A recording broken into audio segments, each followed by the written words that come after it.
Movie के start में आनंद नाम की एक जर्नलिस्ट को दिखाया जाता है जिन्होंने एक बुक लिखी थी जिसका नाम एल्डोराडो था, जिसे कहा जाता है सोने का शहर। इन्होंने इस बुक में सारी रॉकी की जिंदगी लिखी, लेकिन गवर्नमेंट ने इस बुक को काफी तनकीद का निशाना बनाया और इसे पब्लिश करने से भी मना कर दिया गया। काफी कॉपीज इसकी जलाई भी गई। मतलब कुछ तो ऐसा था इस बुक में जिससे गवर्नमेंट डरती थी और वो छुपाना चाहती थी इस बुक को, लेकिन किसी तरह 24 न्यूज वालों को इसकी एक कॉपी मिल जाती है। 24 न्यूज के एक ऑफिसर जिनका नाम दीपा होता है वो आनंद के पास आते हैं और इस बुक के बारे में मालूमात करते हैं। फिर आनंद उनको पूरी स्टोरी सुनाने लगती हैं। इसके बाद हमें 1991 का सन दिखाया जाता है जहाँ पे दो वाकयात एक साथ होते हैं। सबसे पहले तो रॉकी का जन्म होता है, दूसरी तरफ किसान कुछ जमीन खोद रहे होते हैं तो वहाँ पर उन्हें कुछ चमकीले पत्थर मिलते हैं। इस जगह की इन्वेस्टिगेशन के लिए कुछ गवर्नमेंट ऑफिसर्स आते हैं और उनमें से ही एक सूर्यवर्धन नाम का आदमी भी उनके साथ आ जाता है जो कि वहाँ का बहुत पावरफुल आदमी होता है। उसके बाद जब सबको पता चलता है कि वो चमकीले पत्थर गोल्ड हैं, मतलब सोना है, तो वो सारे गवर्नमेंट ऑफिसर्स को मरवा देता है ताकि ये खबर बाहर ना जाए और वो इस जगह का नाम रख देता है कुलार गोल्ड फोर्ट्स यानी कि KGF। और इससे पहले कि गवर्नमेंट को इस जगह के बारे में पता चलता, वो इस जगह को छुपाने के लिए वहाँ पर एक नाराजी नाम की एक कंपनी बना देता है और वो सबको ये जाहिर करता है कि ये सोने की खदान की एक कंपनी है। वो यहाँ पे लाए हुए लोगों के साथ बहुत बुरा सलूक करता था। अगले ही सीन में हम 1961 का सीन देखते हैं जिसमें रॉकी को दिखाया जाता है उसकी माँ को अब कैंसर हो चुका था और वो गरीबी की वजह से अपनी माँ का इलाज भी नहीं करवा सकता। वो अपने बेटे से कहती है कि तुम जैसे भी जियो लेकिन जब भी मरो तो बहुत ताकतवर और बहुत अमीर इंसान बन के मरना। वो रोते हुए अपनी माँ से प्रॉमिस करता है और उसके बाद उसकी माँ की डेथ हो जाती है। उसके बाद रॉकी मुंबई आ जाता है और अपना पेट पालने के लिए लोगों के जूते साफ करता है और वहाँ पे उसके साथ काफी अनाथ बच्चे भी होते हैं। वो सब उसे बताते हैं कि यहाँ का एक ही बाप है जिसका नाम है सिटी और सभी उससे डरते थे। शाम होते ही सब बच्चे पैसे असलम को लाकर देते थे क्योंकि वही उन्हें खाना खिलाता था और एक तरह से वही उन सबको पालता था। वो उन बच्चों से काम करवाता था और पैसे कमाता था। उसके बाद एक आदमी आता है असलम के पास और वो कहता है कि भाई पुलिस वाले बहुत ज्यादा ही रिश्वत मांग रहे हैं, क्यों रहे उन लोगों को मार कर उन लोगों के होश ठिकाने लगाए जाए, लेकिन ये काम करेगा कौन। इतने में पीछे से रॉकी अपना हाथ ऊपर करता है और कहता है कि ये काम मैं करूंगा और फिर उस एरिया में जो पुलिस ऑफिसर आता है वो उसके सर पर बोतल मार देता है और वहाँ से भाग जाता है। उसके बाद पुलिस वाले उसको बहुत ढूंढते हैं और उसके बाद पकड़ के उसे खूब मारते हैं। उसके बाद असलम भाई सिटी के पास जाता है और उन्हें बताता है कि वो मेरा ही बच्चा था, मैंने ही उसे पुलिस वाले को मारने के लिए भेजा था। उसके बाद सिटी उसे छुड़ा कर ले आता है और उससे पूछता है कि तुमने पुलिस वाले को क्यों मारा था। तो इस पर रॉकी कहता है कि अगर आम आदमी को मारेंगे तो पुलिस वाले ढूंढेंगे और अगर पुलिस वाले को मारेंगे तो तुम जैसे भाई ढूंढेंगे। उसके बाद सिटी उसका ये डायलॉग सुनकर काफी उससे इम्प्रेस हो जाता है और फिर उससे पूछता है कि तुझे क्या चाहिए, तो वो कहता है कि पूरी दुनिया चाहिए। और फिर सिटी समझ जाता है कि इस गैंग में अब एक मर्द आ गया है और वो उसे अपने गैंग में शामिल कर लेता है। अब 1978 का सीन दिखाया जाता है जहाँ पर सूर्यवर्धन अपने काम को फैलाने के लिए 5 पार्टनर रखता है। नंबर 1 पे था कमल जो कि KGF से निकले सोने को पिघला कर इंडिया में ट्रांसफर करता था। इंडिया के ईस्ट को संभालता था एंड्रयू और वेस्ट को सिटी संभाला करता था जिसके अंडर में मुंबई और गुजरात आते थे और उसकी सबसे बड़ी पावर थी रॉकी। वहीं नॉर्थ के अंदर गुरु पांडेय और साउथ में राजेंद्र देसाई जिसकी बैंगलोर के अंदर बहुत बड़ी टीम थी। एक दिन सूर्यवर्धन को अचानक हार्ट अटैक आ जाता है और उसके बाद वो बहुत ज्यादा बीमार रहने लग जाता है। उसके बाद वो अपने भाई गरुड़ा और अपने बेटे अधीरा को बुलाता है और यहाँ पर अभी से ये डिसाइड करना था कि मेरे मरने के बाद ये सारा साम्राज्य कौन संभालेगा। और जब से वो बीमार रहने लग जाता है तब से KGF पे सबकी नजर होती है। सूर्यवर्धन अपने भाई से कहता है कि जिस तरह तुमने ईमानदारी से पूरी जिंदगी मेरी सेवा की है, मैं चाहता हूँ कि मेरे बेटे का भी तुम इसी तरह पूरी जिंदगी ख्याल रखो ईमानदारी के साथ। और ये बोल के वो कोमा में चला जाता है। वो अपना सारा साम्राज्य भी गरुड़ा को संभालने को दे देता है और ये बात अधीरा को बिल्कुल भी पसंद नहीं आती। अब वो दोनों आपस में जानी दुश्मन हो जाते हैं और एक दिन गरुड़ा अधीरा को मार देता है। KGF पे इंडिया से बाहर वालों की भी नजर थी जिनमें से एक था इनायत खलील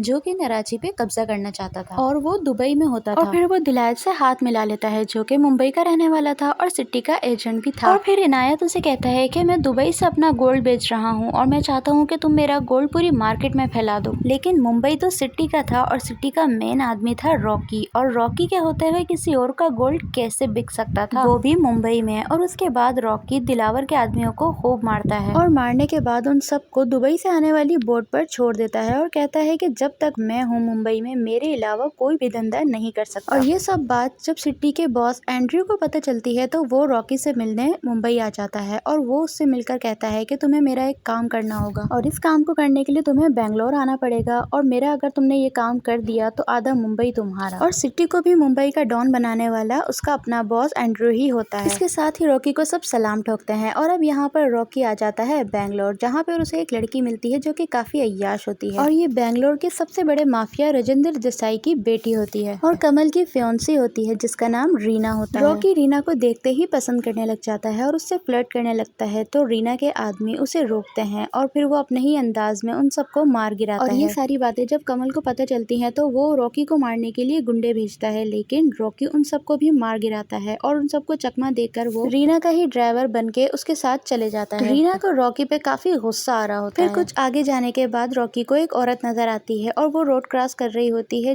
जिसकी वजह से उसके बच्चे के हाथ में जो ब्रेड होता है वो गिर जाता है और ज्यादा ट्रैफिक होने की वजह से वो उस ब्रेड को उठा नहीं पाती। फिर रॉकी अपनी कार आगे ले जाकर पूरा ट्रैफिक जाम कर देता है और वो ब्रेड उस औरत को उठा कर देता है और कहता है कि इस भूख का सामना मैंने भी किया है, मुझसे बेहतर इस भूख की कीमत कोई नहीं जान सकता और तुम्हें भी जीने के लिए इस सब चीजों का सामना करना पड़ेगा वरना ये दुनिया तुम्हें जीने नहीं देगी। और उसके बाद उसे अपनी माँ की याद आ जाती है, अपने बचपन की याद आ जाती है। उसके बाद उसकी नजर एक ट्रक पर पड़ती है जिसमें गोल्ड ही गोल्ड होता है और वो समझता है कि सेठी के पास जो गोल्ड आता है वो सीधा अफ्रीका से आता है। फिर जब वो किसी तरह उन गोल्ड के डब्बों को खोल के देखता है तो उसे पता चलता है कि ये सारा माल तो बेंगलोर से आ रहा है। इसका मतलब है कि ये सारा गोल्ड तो इंडिया से ही निकलता है। अब वो सोचता है कि इन सब के पीछे है कौन, क्योंकि वो तो सबसे ज्यादा बड़ा गुंडा सेठी को ही समझता था और यहाँ उसे पता चलता है कि सेठी से भी बड़ा गुंडा कोई है और ये सारा गोल्ड उसका है। अगले ही सीन में रीना को एक क्लब में दिखाया जाता है जहाँ पर रॉकी भी आ जाता है और इस बार रीना के साथ उसका फियांसी कमल भी था जो रॉकी को चैलेंज करता है कि तुम रीना को छू कर दिखाओ, अगर तूने इसे छू लिया तो रीना तेरी। और ये सब सुनने के बाद रॉकी उन्हें पीटने के बजाय वहाँ से चुपचाप चला जाता है। फिर कमल और उसके लोग उसका मजाक उड़ाने लगते हैं। उसके बाद रॉकी वापस आता है और हर तरफ पेट्रोल की बारिश कर देता है जिसकी वजह से वो लोग सब डरने लग जाते हैं। उसके बाद रॉकी टीना को टच करने ही वाला होता है लेकिन रुक कर कहता है कि मर्द वो नहीं होता जो लड़की को छू कर अपना बताए, बल्कि वो होता है जो दूसरों को छूने से उसे बचाए। दूसरी तरफ रीना भी रॉकी से काफी इम्प्रेस होने लग जाती है। उसके बाद कमल रॉकी पे अटैक करने ही वाला होता है कि रीना के फादर राजेंद्र देसाई वहाँ पर पहुँच जाते हैं और वो बताते हैं ये वही बंदा है जिसे हमने दरोड़ा को मारने के लिए यहाँ पर बुलाया है। उसके बाद सूर्यवर्धन के सारे पार्टनर दरोड़ा को मारने के लिए उसे बोलते हैं जिसपे गुरु पांडे कहता है कि वो इतनी आसानी से बाहर नहीं आने वाला। फिर वो लोग उसे बाहर बुलाने के लिए उसके पिताजी का स्टैचू बनवाते हैं और उससे उद्घाटन के लिए बुलाते हैं, लेकिन वहाँ पर काफी सिक्योरिटी थी जिसकी वजह से उसे मारना काफी मुश्किल हो रहा था। लेकिन रॉकी किसी तरह से अंदर गन लेकर चला जाता है और गरुड़ा के आदमी हर जगह फैले हुए थे जिसकी वजह से उन लोगों को उनके प्लान पे शक होने लग गया था। और जब वो स्टैचू से पर्दा हटाते हैं तो वो देखते हैं कि वो स्टैचू तो सूर्यवर्धन की नहीं बल्कि गरुड़ा की है जिसको उसने पहले ही बदलवा दिया था। और वो कहता है कि मैं चाहूँ तो मैं तुम लोगों को अभी मार, लेकिन मेरे पिताजी तुम लोगों पर कुछ ज्यादा ही भरोसा करते हैं। जिस दिन मेरे पिताजी इस दुनिया से चले गए तो समझ लेना तुम लोगों का भी इस दुनिया में आखिरी दिन होगा। अब उन पांचों को ये धमकी सुन के कुछ डर भी बैठ जाता है। रॉकी ये सब देख रहा था और वो समझ जाता है कि गरुड़ा ही है जो इन सब का बाप है। और फिर वो उनसे कहता है कि आप टेंशन मत लें, जिस काम के लिए आपने मुझे बुलाया है मैं वो काम पूरा कर कर ही जाऊंगा। उसके बाद वो लोग रॉकी को कराची के बारे में बताते हैं जहाँ पर लोगों पे बहुत ज्यादा जुल्म किया जाता है और बहुत ज्यादा काम भी लिया जाता है और जो काम करने के लायक नहीं होता उसे मार भी दिया जाता है। यहाँ पर सबसे बड़ी 3 मुश्किलें थी। एक तो व्हाइट लाइन थी जिसे कोई पार नहीं कर सकता था, दूसरा था कराची के आखिरी दरवाजे और तीसरा था वहाँ का सैनिक जिसका नाम था वलराज जो कि काफी खतरनाक और ये तीनों चीजें ही मौत से कम नहीं थी। कोई भी उन दरवाजों को पार करने की कोशिश करता या किसी सैनिक को आंख उठाकर देख भी लेता तो उसे मार दिया जाता। लेकिन जब से रॉकी वहाँ आता है तो सबको ऐसा लगता है कि जैसे यही हमारा मसीहा है और यही हम सबको यहाँ से निकालेगा और इन सबसे बचाएगा। व्हाइट लाइन को पार करके कुछ आगे ही गरुड़ा का घर भी होता है। अगले ही सीन में हमें गरुड़ा को दिखाया जाता है और वो बंदी बनाए हुए लोगों को खाना खिला रहा होता है। गरुड़ा का भाई ये सब देख रहा होता है जो कि अभी अभी लंदन से पढ़कर आया होता है। वो अपने गार्ड से पूछता है कि ये तो वही लोग हैं जो गरुड़ा को मारने के लिए आए हैं, तो फिर ये इन लोगों को इतनी खातिर तवाज़ा क्यों कर रहा है। फिर उसका गार्ड उसे बताता है कि आने वाली काले माता की बलि पर वो बकरों की नहीं बल्कि इन लोगों की बलि देंगे। अगले ही सीन में KGF का सीन दिखाया जाता है जहाँ पे गरुड़ा को पता चलता है कि एक बूढ़ा आदमी है जो कि अंधा है, जो उसके किसी काम का नहीं, उसको वो मरवा देते हैं और उसको मारने के लिए वो अंडरग्राउंड में लेके जाते हैं। रॉकी जब ये सब देखता है तो वो भी अंडरग्राउंड चला जाता है और वहाँ पर वो सब सैनिकों को खूब मारता है और उस बूढ़े आदमी को जो अंधा होता है उसे बचा लेता है। और अब KGF के 20,000 गुलाम रॉकी को अपना मसीहा मानने लगते हैं और उसके एक इशारे पे अपनी जान देने को भी तैयार हो जाते हैं। और अब वो दिन आ ही जाता है जब काली माता की पूजा का दिन था। यहाँ पर गरुड़ा को 3 आदमियों की बलि देनी होती है। अब जब गरुड़ा तीनों आदमियों की बलि देने लगता है तो वो 2 आदमियों को मार देता है। उसके बाद जब वो तीसरे की बलि देने लगता है तो यहाँ पर हमें पता चलता है कि तीसरा आदमी कोई और नहीं बल्कि रॉकी होता है और रॉकी पानी में से निकल कर गरुड़ा की तलवार से ही उसका गला काट देता है। और इसी के साथ कराची के सबसे जालिम शख्स का खात्मा हो जाता है। गरुड़ा के गार्ड्स चाहते तो उसी वक्त रॉकी को मार सकते थे, लेकिन अब